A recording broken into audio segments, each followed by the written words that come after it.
اعوذ باللہ السمیع العلیم من الشیطان الرجیم بسم اللہ الرحمن الرحیم۔ سجدہ سہو کا بیان۔ سجدہ سہو یعنی نماز کے لیے جب بندہ کھڑا ہوتا ہے تو شیطان جو ہے وہ آ جاتا ہے، اور پھر نماز جب پڑھنی شروع کرتا ہے تو اس کے دل میں وسوسے ڈالتا ہے اور اس کو کہیں سے کہیں پہنچا دیتا ہے اور وہ بھول جاتا ہے۔ اور جب انسان جو بندہ نماز پڑھ رہا ہے جب وہ سجدہ سہو کر لیتا ہے تو شیطان روتا ہوا دور چلا جاتا ہے کہ میں نے اس کی نماز خراب تو کیا ہے لیکن اس نے تو اپنی نماز اچھی کر لی ہے۔ تو آئیں سجدہ سہو کے بارے میں اس کو غور سے سنیں اور اس پہ عمل کریں۔ اللہ کے نبی صلی اللہ علیہ وسلم نے فرمایا، اگر تم میں سے کسی کو رکعات کی تعداد کی بابت شک پڑ جائے کہ 3 پڑھی ہیں یا 4، تو شک کو چھوڑ دے اور یقین پر اعتماد کرے، پھر سلام پھیرنے سے پہلے 2 سجدے کرے۔ اگر اس نے 5 رکعت نماز پڑھی تھی تو یہ سجدے اس کی نماز کی رکعات کو جفت کر دیں گے، اور اگر اس نے پوری 4 رکعت نماز پڑھی تھی تو یہ سجدے شیطان کے لیے ذلت کا سبب ہوں گے۔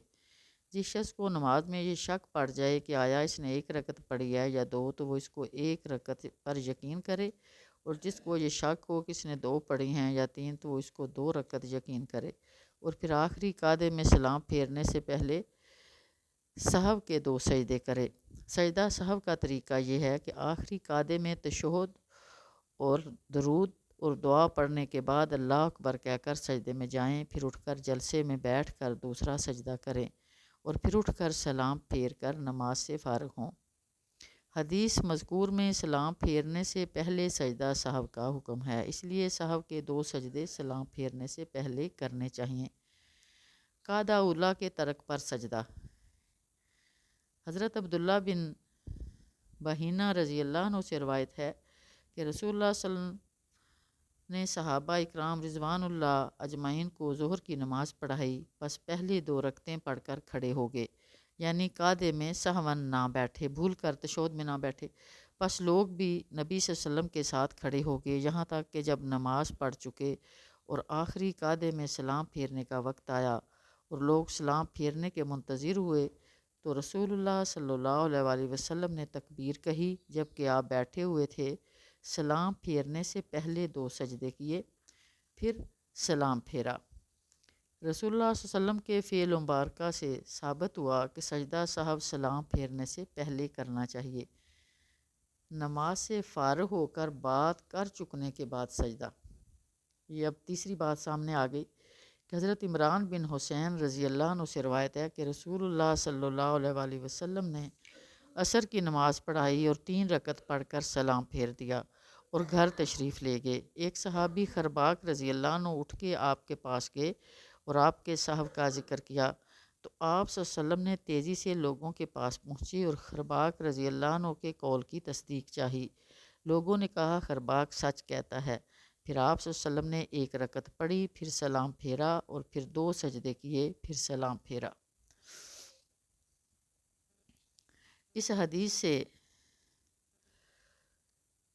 حدیث سے معلوم ہوا کہ جو شخص 4 رکعت کی جگہ 3 پڑھ کر سلام پھیر دے، تو پھر جب اس کو معلوم ہو جائے کہ میں نے 3 رکعت پڑھی ہیں تو خواہ وہ گھر بھی چلا جائے اور باتیں بھی کر لے تو پھر بھی وہ 1 رکعت جو رہ گئی تھی پڑھ کر سجدہ سہو کر کے سلام پھیر دے، اس کو ساری نماز پڑھنے کی ضرورت نہیں۔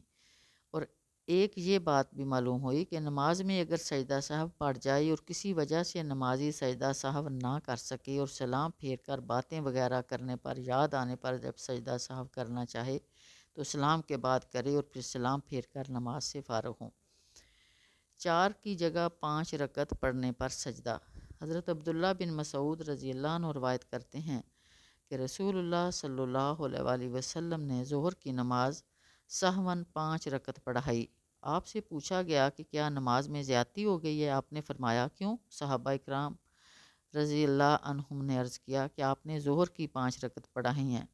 پھر آپ صلی اللہ علیہ وسلم سلام کے بعد 2 سجدے کیے اور فرمایا میں بھی تمہاری طرح آدمی ہوں، میں بھی بھولتا ہوں جیسے تم بھولتے ہو، بس جب بھول جاؤں تو مجھے یاد دلا دیا کرو۔ سجدہ سہو سلام سے پہلے یا بعد کرنے کا ذکر تو حدیث میں آپ ملاحظہ فرما چکے ہیں۔